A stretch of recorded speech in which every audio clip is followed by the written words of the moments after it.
Welcome बच्चों, कैसे हैं आप लोग। उम्मीद करता हूं आप लोग बहुत अच्छे होंगे और आपके 10th बोर्ड परीक्षा की तैयारी भी जोरों शोरों से चल रही होगी।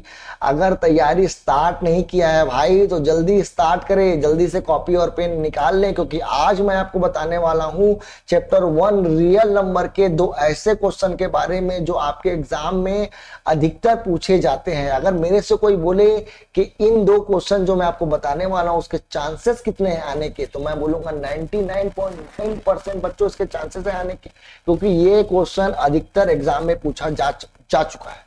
बच्चों मैं आपको ये बता दूं वीडियो स्टार्ट करने से पहले कि चैप्टर नंबर 1 रियल नंबर से टोटल 6 मार्क्स के क्वेश्चन पूछे जाते हैं, जिसमें एक क्वेश्चन जो होता है वो 1 मार्क्स का होता है, दूसरा जो क्वेश्चन होता है वो 2 मार्क्स का होता है, जो तीसरा क्वेश्चन होता है बच्चों वो 3 मार्क्स का होता है।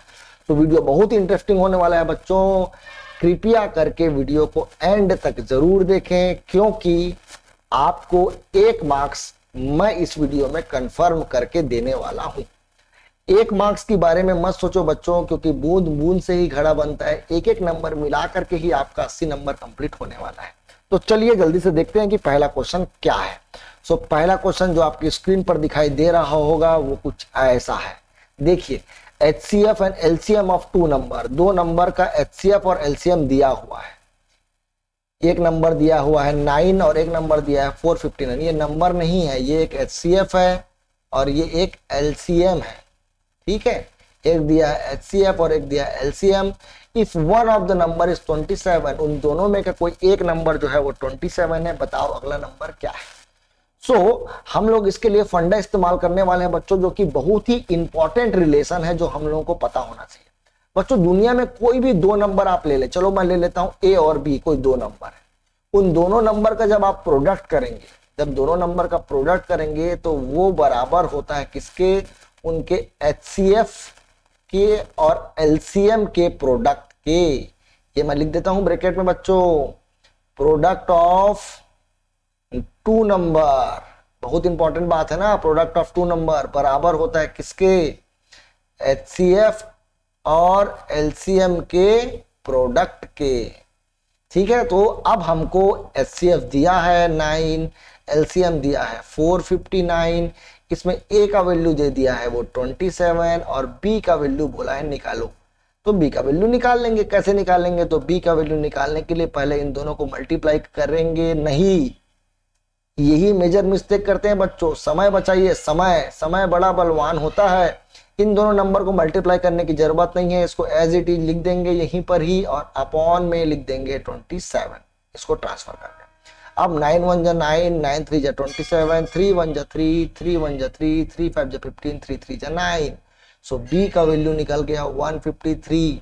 ये बन जाएगा बच्चों आपसे, बहुत ही आसान क्वेश्चन है। याद रखना कि 2 नंबर और उनके HCF और LCM की कहानी कुछ इस प्रकार है कि 2 नंबर का जो प्रोडक्ट होगा वो उनके LCM और HCF के प्रोडक्ट के बराबर होगा। चलो एक क्वेश्चन मैं आपको अपने तरफ से पूछता हूं कि मान लो हमको दे दिया है product of 2 number, product of 2 number दे दिया है, कितना दे दिया हमारा, चलो 36 दे दिया है, और उनका HCF दे दिया है, मान लो HCF दे दिया है 4, बोला है LCM फाइंड करने के लिए। इस तरीके का क्वेश्चन भी पूछा जा सकता है बच्चों। तो यहाँ पर देखिए हम लोग इसका इस्तेमाल कर लेते हैं।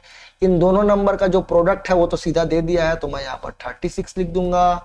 HCF दे दिया है कितना 4, तो मैं 4 लिख दूंगा, और LCM क्या कर लूंगा, फाइंड कर लूंगा इसको ट्रांसफर करके। 36/4 इज इक्वल टू LCM। 4 1 जा 4, 4 9 जा 36। ये निकल गया हमारा LCM। उम्मीद करता हूं इस तरीके के क्वेश्चन आपके एग्जाम में जब पूछा जाएगा तो आप आसानी से बना देंगे। सेम टू सेम क्वेश्चन पूछा नहीं जाएगा बच्चों, पूछा जाएगा तो भगवान की भला है। लेकिन मैं आपको बता दूं क्वेश्चन का जो नंबर है वो चेंज हो सकता है, लेकिन फंडा हम लोगों को यही इस्तेमाल करना है कि 2 नंबर का जो प्रोडक्ट होता है वो उनके HCF और LCM के प्रोडक्ट के बराबर होता है। अति सुंदर, वाह वाह। हम लोग आगे बढ़ते हैं नेक्स्ट क्वेश्चन की ओर, और नेक्स्ट क्वेश्चन में क्या बोला है जरा ध्यान से देखेंगे बच्चों। नेक्स्ट क्वेश्चन में बोला गया the decimal expansion of rational number 43 upon, क्या बोला गया, 43 अपॉन 2 का पावर 4, 5 का पावर 3 विल टर्मिनेट, यानी कि टर्मिनेट हो जाएगा, यानी डिवाइड हो जाएगा after how many places of decimal, यानी कि पॉइंट के बाद कितना डिजिट होता है वो क्वेश्चन में बोल रहा है। कितना आसान बात बोल रहा है। अब क्या करेंगे हम लोग, अब ये करेंगे, इन दोनों नंबर को प्रोडक्ट कर देंगे। ऐसा करेंगे? नहीं भाई, ऐसा नहीं करेंगे। आप लोग ऐसा करते हो, गलत है वो। हम लोग क्या करते हैं, चुपके से जाके रफ में 2 का पावर 4 निकाल लेते हैं, 5 का पावर 3 निकाल लेते हैं, उसके बाद दोनों को प्रोडक्ट कर देते हैं और फिर 43 से डिवाइड करके आंसर लिख करके आ जाते हैं और परीक्षा में हम लोग को मिलता है अंडा। तो हम लोग को अंडा नहीं चाहिए बच्चों। उसका सही तरीका देखो क्या है। सबसे पहली बात तो मैं आपको एक बात बताना चाहता हूं, बहुत ध्यान से सुनेंगे उस बात को, कि डिनोमिनेटर देख करके आप बता सकते हैं कि कौन सा नंबर टर्मिनेटिंग है और कौन सा नंबर नॉन टर्मिनेटिंग है। बच्चों आपको पता है कि रेशनल नंबर जो है ना वो टर्मिनेटिंग भी होते हैं और नॉन टर्मिनेटिंग भी होते हैं बच्चों। जैसे एग्जांपल के लिए देखो 0.33333333 ये नंबर नॉन टर्मिनेटिंग है बच्चों, लेकिन ये रेशनल नंबर है।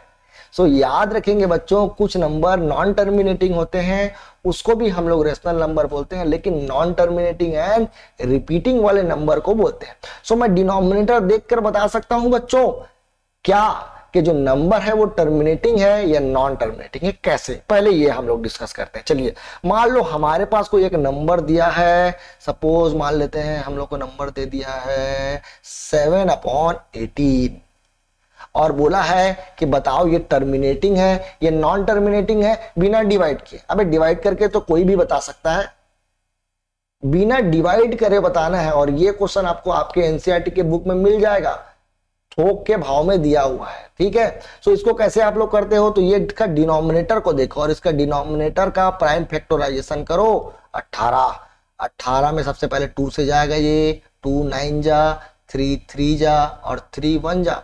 एक बात बता दूं बच्चों, आप लोग बहुत बड़ी कभी कभी मिस्टेक करते हैं।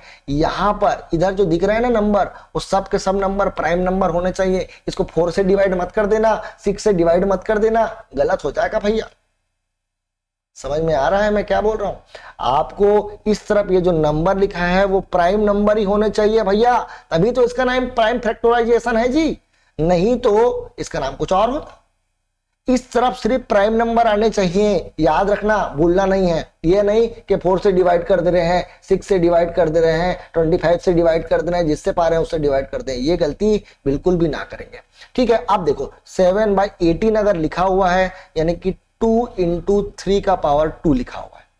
अब देखो मैं आपको एक बात बता रहा हूं, उसको एकदम गांठ बांध करके अपने अपने पास रख ले। क्या वो ये बात है कि डिनोमिनेटर में 2 और 5 के अलावा कोई और नंबर अगर मेरे को दिख गया, 2 और 5 के अलावा कोई और नंबर, जैसे यहां पर दिख गया देखो 3, तो अगर 2 और 5 के अलावा कुछ और नंबर दिख गया तो मैं वो बोलूंगा कि वो नॉन टर्मिनेटिंग है भैया। याद रखेंगे, नॉन टर्मिनेटिंग, यानी याद रखना जो डिनोमिनेटर है वो 2 का पावर m × 5 का पावर n के फॉर्म में, वेयर m और n कोई भी इंटीजर हो सकता है। जैसे मान लो एक और ले लेते हैं, चलो ले लेते हैं 7/160 ले लेते हैं और इसको हम लोग डिवाइड करते हैं। चलो 160 को डिवाइड करते हैं, 160 पहले 2 से जाएगा, 2 8 जा, 2 4 जा 0, ये 2 2 2 2 2 2 जा और 2 10 जा और 2 5 जा और ये 5 1 जा। देखो आप किसको कैसे लिखोगे, 7/160 को आप लिखोगे 2 का पावर 1 2 3 4 5 5 × 5 का पावर 1।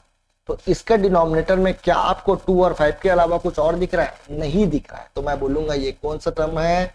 टर्मिनेटिंग टर्म है, यानी कट जाने वाला टर्म है। ये आप लोग पढ़े होंगे, अगर नहीं पढ़े हो तो ध्यान से देख लो और सीख लो। यानी डिनोमिनेटर जो है वो हमेशा इस फॉर्म में दिखना चाहिए। अगर इस फॉर्म में दिखा तो मैं बोलूंगा कि वो टर्मिनेटिंग है, और नहीं दिखा तो मैं बोलूंगा वो नॉन टर्मिनेटिंग है। और यही हम लोग को रीजन लिखना है। यानी कि अगर आप लोगों को पूछा कि बताओ बिना डिवाइड किए कि ये टर्मिनेटिंग है या नॉन टर्मिनेटिंग है, तो उस कंडीशन में आप किस तरीके के क्वेश्चन को डील करेंगे? भूलेंगे नहीं। तो चलिए बच्चों आगे बढ़ते हैं हमारे मेन क्वेश्चन की ओर, जो कि कुछ था ये 43/2 का पावर 4 5 का पावर 3 बोला गया है। इसको बताना है कि कितने डेसिमल प्लेसेस तक, मतलब पॉइंट के बाद कितने डिजिट होंगे, ये हमको बोला गया है। तो बच्चों इसके लिए मैं आपको एक इंपॉर्टेंट बात बता रहा हूं, बहुत ध्यान से सुनेंगे, है ना। अगर ये आपको पकड़ में आ गया ना तो आपको फिर तो आप राजा हैं, राजा। देखिए कैसे। अगर मान लो मैं आपसे बोलता कि 12/10 लिखा है, बताओ उसको डेसिमल में कन्वर्ट करके, तो आपको डिवाइड करने की जरूरत नहीं, आप 1.2 बोलोगे मेरे को आंसर। यानी कि अगर 10 लिखा है तो पॉइंट के बाद एक डिजिट होने वाला है। अगर 12/100 लिखता मैं तो पॉइंट के बाद कितने डिजिट होते हैं बच्चों? 2 डिजिट। तो पहले तो मैं 12 लिख देता हूं और अब पॉइंट यहीं पर लगा दूंगा क्योंकि पॉइंट के बाद 2 डिजिट बोला था। मतलब 12/1000 होता बच्चों, तो पॉइंट के बाद कितना डिजिट होना चाहिए? 3। तो 12 तो हो गया, 2 डिजिट कंफर्म हो गया, लेकिन एक और डिजिट नहीं मिल रहा है, तो एक जीरो उसको सामने लगा देना। अबे पीछे मत लगाना, पीछे लगाओगे तो पूरा गड़बड़ हो जाएगा। यहां पर लगा दिया मैं पॉइंट। तो अगर नीचे में 100 रहेगा या 10 रहेगा या 1000 रहेगा तो हम लोगों को अच्छा लगता है बनाने में और जल्दी से बन जाता है क्योंकि सरल हो जाता है। तो हम भी यहीं पर ये वाला गणित फिट करने वाले हैं। देखिए कैसे। मैं 43/2⁴ इंटू 5⁴। अभी देखिए बच्चों, यहां पर ये 2⁴ दिखाई दे रहा है और ये 5⁴ दिखाई दे रहा है। इन दोनों में बड़ा कौन है पहले आप चेक कर लें। तो दोनों में बड़ा है भैया 4। अब कोशिश करना है कि 5 का पावर भी 4 हो जाए। ठीक है, तो 5 का पावर 4 करने के लिए भैया 5 मल्टीप्लाई करना पड़ेगा, तभी तो ये 5 का पावर 4 बनेगा। अब 5 का पावर 5 मल्टीप्लाई अगर मैं यहां कर दिया हूं तो ऊपर में भी तो करना पड़ेगा भैया। तो अब इन दोनों नंबर को मल्टीप्लाई कर दो ऊपर का, तो ऊपर में हो जाने वाला है 5 यहां पर और 20 और 121 और अपॉन में देखो ये बन जाएगा 2⁴ इंटू 5⁴। अब देखो हम लोग क्या कर दिए, इसको बना दिए 2 इंटू 5⁴ और फाइनली ये बन गया 215 अपॉन। 1 मिनट रुकेंगे बच्चों, थोड़ा सा ऊपर इसको और कर देते हैं ऐसा कुछ। ठीक है, सो ये हो गया 2 इंटू 5 हो गया 10, 10 का पावर हो गया 4। सो फाइनली हो गया 215 अपॉन 10000, यानी 1 2 3 4 पॉइंट के बाद 4 डिजिट होना चाहिए। 215 लिख दिए और एक यहां पर और आ गया पॉइंट। और इसका आंसर ये नहीं है ना, इसका आंसर है 4 डिजिट, 4 डिजिट। यानी पॉइंट के बाद कितने डिजिट होने वाले हैं? 4 डिजिट। चलो एक क्वेश्चन और बनाते हैं, अच्छा वाला क्वेश्चन इसी से ही रिलेटेड। यहां पर मान लो मैं दे देता हूं आपको 7/2 और 5⁴। अब देखिए बच्चों, दोनों में बड़ा कौन है? दोनों में बड़ा है 3। तो यहां पर भी देखो 2⁴ होना था लेकिन नहीं है, तो अब मैं क्या करूंगा? अब मैं 2 मल्टीप्लाई करूंगा, सॉरी 2 मल्टीप्लाई करूंगा। तो 2 नीचे में तो 2 ऊपर में भी करना पड़ेगा। अब फाइनली ये दोनों मल्टीप्लाई होकर के हो जाएंगे 14 और ये हो जाएगा 2⁴ इंटू 5⁴। फाइनली ये हो जाएगा 14/2 इंटू 5⁴ और फाइनली ये बन जाएगा 14/10⁴। 10⁴ यानी ये जो 3 दिख रहा है उतना ही डिजिट होने वाला है, तो आंसर होगा 3। क्लियर है बच्चों? तो उम्मीद करता हूं आपको वीडियो बहुत अच्छा लगा होगा। अगर नहीं अच्छा लगा है तो भी लाइक कर दो, सब्सक्राइब कर दो और अपने दोस्तों को भी बता दो भैया 2 नंबर का क्वेश्चन, क्योंकि ज्ञान बांटने से बढ़ता है। अपने पास रख कर कृपया करके इसे ना सड़ाएं। Thank you, bye.